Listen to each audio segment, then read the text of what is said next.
Hello and welcome to another video by me, Charles10.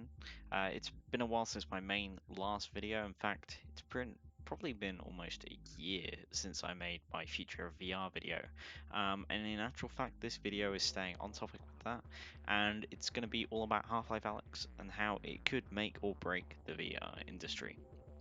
So, my main reasoning for making this is I'm really big on my VR now, and I'm super excited for Half-Life Alyx. But obviously, with Half-Life Alyx being Valve's first real game, single-player entry into any of their series in the past 8 years, or yeah, even nearly 9 years now since Portal 2, there's actually probably quite a bit of distrust in Valve, mainly because of the fact that obviously they haven't released a single player game in so long and whether it'll be any good. And of course, it's been nearly 13 years since Half-Life 2 Episode 2 released, and so there's different writers on the team now. They have got some of the same writers that were working on the episodes, but Mark Laidlaw, the lead writer behind the majority of Half-Life, is no longer at the team, and as far as we know, he's helped out a tiny bit, but not much regarding the plot.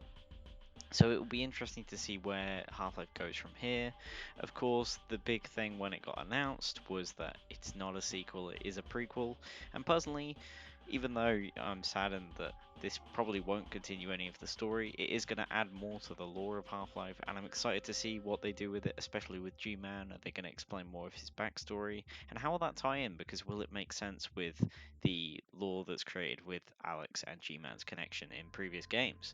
So I'm excited to see where it goes, and of course it's doing really well for VR in general. Because of Half-Life Alyx's announcement, PC VR sales skyrocketed. You haven't been able to buy a Valve Index, which is Valve's high-end headset with their controllers, which can do finger tracking and that kind of thing that I've made a video on. So if you want to check that out, go back on my channel and you can watch all about that before it was released.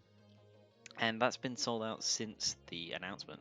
Well, just after it sold out just before Christmas, and then throughout Christmas and New Year, they basically sold out in every country. And currently, they're on back order. You can't even pay to order them right now. You just sign up to get a notification when they do come back in stock. Luckily, I bought mine when they first came out. I was part of the Wave 1 adopters, and so I've got my headset. So I'm ready to play when it comes out with the copy that I'll get with my headset. But unfortunately, that does mean that there's a lot of people that are wanting to play the game that can't. And the thing is, people are like, well, you don't need the Valve Index to play Half-Life Alyx, and that is obviously true. But that leads to the point where not just the Index is out of stock, but a lot of other headsets are too. The Quest is almost impossible to get anywhere right now, and if you do, they're being skyrocketed by resellers online.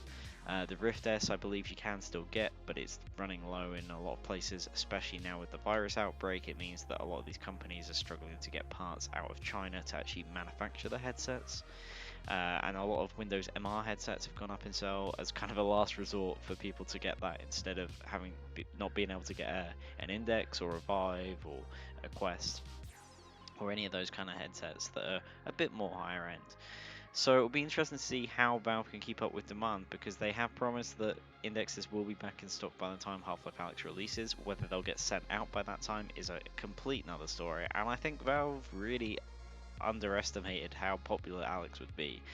Going back and looking at the interview that was done with Jeff Keighley, it seems they were very skeptical about revealing the game, and they were very worried that people would be negative.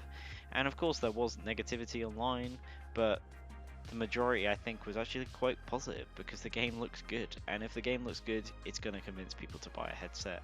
And I think there's a lot more people out there now that have PCs that are able to actually run VR, because the specs are a lot lower than they were when they were compared to 2016 when they initially revealed. They're more of a mid-range spec PC now, so a lot more people are able to play. They just need to get the headset. And a lot of people have been buying headsets. Games such as Boneworks have done extremely well over Christmas, with that and Beat Saber having extremely high sales in the top 5 top sellers over Christmas. And it's great to see that it's really not just impacting Valve's titles, but also indie titles as well that have done really well. Now, the main problem with Boneworks selling so well is so many people played it that hadn't played any other VR, and it made them quite sick. Now, this probably won't be a main problem with Half-Life Alyx, mainly due to it being a mostly teleport game with the ability to do free locomotion with a stick or with like shifting between positions, and so I don't think it's going to impact it too much. But it does mean after Boneworks, there's going to be a lot more people that want to use free locomotion, like myself, and whether the game will actually play any good with it. Because if it's been designed for teleport in mind, it probably won't be as fun doing free locomotion. But we'll just have to wait and see. And obviously, the big question after Half-Life Alyx comes out is, well, will it be any good? You know, there's all this hype, much like there is for anything Valve talk about, and it might be terrible. We might all be getting really excited for something that is going to lead to massive disappointment in the community, and I'm sure some people are not going to enjoy the game.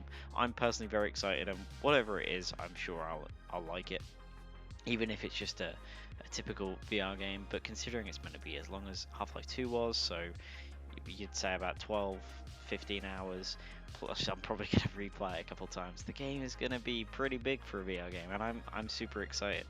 But the question after it releases is, well, what are Valve going to do? You know, are they already working on other projects? Are they planning to stick with VR, or are they planning to, you know, move on to Episode 3 or Half-Life 3, whatever their plans are for the future of the franchise in non-VR?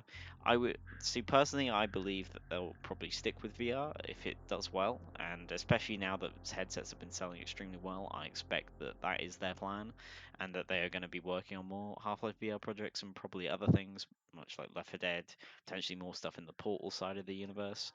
But no matter what they do, I'm really excited to see, because it's going to inspire more people to actually create games in the VR space. I mean, with Half-Life Alyx's release, we're expecting some new Hammer updating editing tools for the Source 2 engine, which means people are going to be able to make their own VR games and overhaul mods. So we're going to be able to get some crazy stuff out of Half-Life Alyx, and I'm really excited for the future of it. And it's going to be interesting to see, look back at this video after Half-Life Alyx releases in under a month now, 22 days from recording this, and whether I was right, whether it's done really well for Valve, what people think about it. I personally think it's going to be a massive success for them, and I'm really excited to see how it does. And for sure, I will be making videos once it comes out. I did plan to make a Boneworks video, but I never got around to it. I think it's probably a bit late to be doing Boneworks stuff now, as in like a review type thing. But just know, I love that game, and Half-Life Alyx is going to have to do a lot to impress me after Boneworks. But we'll see what people think once the game releases. I will for sure be doing a review. That is 100% certain. When it'll be coming out, because all my assignments are due around then, I don't know, but I will be doing one. But yeah, I just wanted to make a quick video sort of talking about what I think about Half-Life Alyx and what it means for the rest of the VR industry as a whole. I'm really excited to do more videos on the channel. I'm planning to do a lot more VR based stuff, because that's mainly what I'm passionate about right now, and I just find it so easy to talk about. So I'm probably going to be doing a lot more VR. As long as there's stuff to talk about, I'll be making videos. So that's kind of my plan for the channel moving forward. Anyway, if you did enjoy this video, please make sure to like and comment down below. Make sure to leave me some feedback about this video and anything else you want to see on the channel. And let me know, are you getting Half-Life Alyx? Do you have a VR headset? Are you getting one for Alyx, or just for the future? I really want to know. And also, obviously, don't forget to subscribe, and I'll see you again soon. Bye bye.